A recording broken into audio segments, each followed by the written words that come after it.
Presiden Prabowo memang harus hadir Kongres PSI di Solo. Kalau tidak, spekulasinya akan liar. PSI Kongres di Solo percis di sekitar halaman rumah mantan Presiden Jokowi pula. Bagaimana Prabowo tidak akan hadir? Itu seperti keharusan.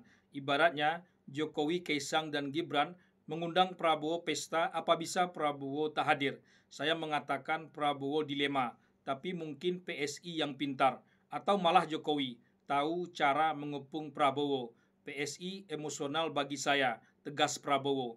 Ini jawaban bagus, tak disangka pula Prabowo makin lihai berpolitik. Banyak yang happy, terutama para pendukung Jokowi. Prabowo sowan ke rumah Jokowi sebelum mendatangi lokasi Kongres PSI. Tafsirnya macam-macam. Presiden menghadap mantan presiden. Tapi sebetulnya itu biasa saja. Etikanya memang seperti itu. Prabowo tak akan lupa karena menjunjung tinggi etika itu. Percuma Prabowo hadir Kongres PSI kalau tak sowan ke rumah Jokowi karena acaranya percis di sekitar rumah Jokowi. PSI memang cerdas. Perubahan logo PSI juga dipuji Prabowo, tapi gajah yang sebenarnya gajah, kata Prabowo, bukan PSI. Meski video Prabowo sowan ke rumah Jokowi begitu viral, termasuk saat Jokowi menjamu Prabowo makan bakmi khas Solo malam harinya setelah acara Kongres PSI, sebetulnya ada yang berbeda pertemuan antara Jokowi dan Prabowo itu. Tak seperti biasanya, tak terlihat foto pembicaraan empat mata antara keduanya. Bahkan Prabowo mengajak pendampingnya masuk ke dalam dan duduk satu meja bersama keluarga Jokowi. Dalam pidatonya, Prabowo tak sedikit pun menyinggung kasus ijazah dan pemakzulan yang mengendap di DPR. Prabowo terlihat mulai hati-hati, mengambil jarak, bukan dengan cara menghindari atau menjauhi, melainkan mendatangi atau malah mendekati. Mendekati bukan sendiri-sendiri, melainkan beramai-ramai, agar semua pembicaraan memiliki saksi mata. Tak ada yang tahu apa yang akan terjadi ke depannya. Orang yang mengira Prabowo akan menjauhi, apalagi berharap berlawanan dengan Jokowi, sama tidak logisnya dengan orang yang mengira Prabowo akan berada di bawah bayang-bayang Jokowi. Prabowo dianggap menghadap ke Jokowi di Solo, bukan hanya hadir Kongres PSI. Keduanya sama-sama keliru. Keliru sebetulnya Jokowi tak hadir saat Prabowo berpidato di Kongres PSI.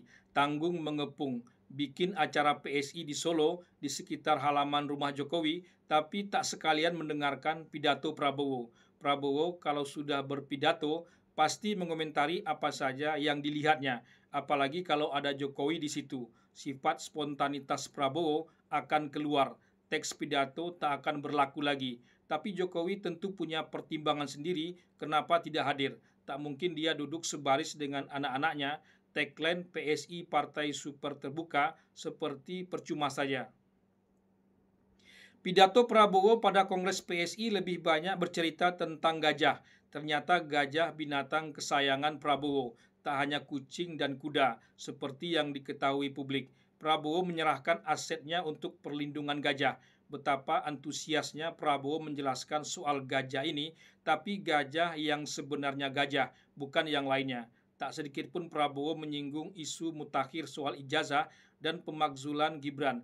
Justru Prabowo menyinggung isu lama soal Indonesia gelap dan utang dalam politik yang malah diarahkan pada Anies Baswedan yang ikut dibantah oleh Yusuf Kala. Kongres PSI di Solo tak hanya bisa menilai relasi antara Prabowo dan Jokowi, tapi juga relasi antara Jokowi dengan kekuatan partai lainnya.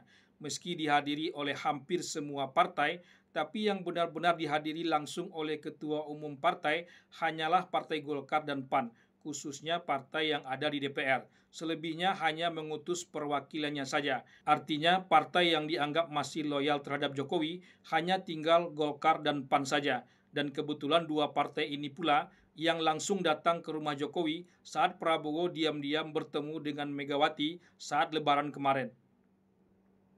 Kongres PSI sudah selesai.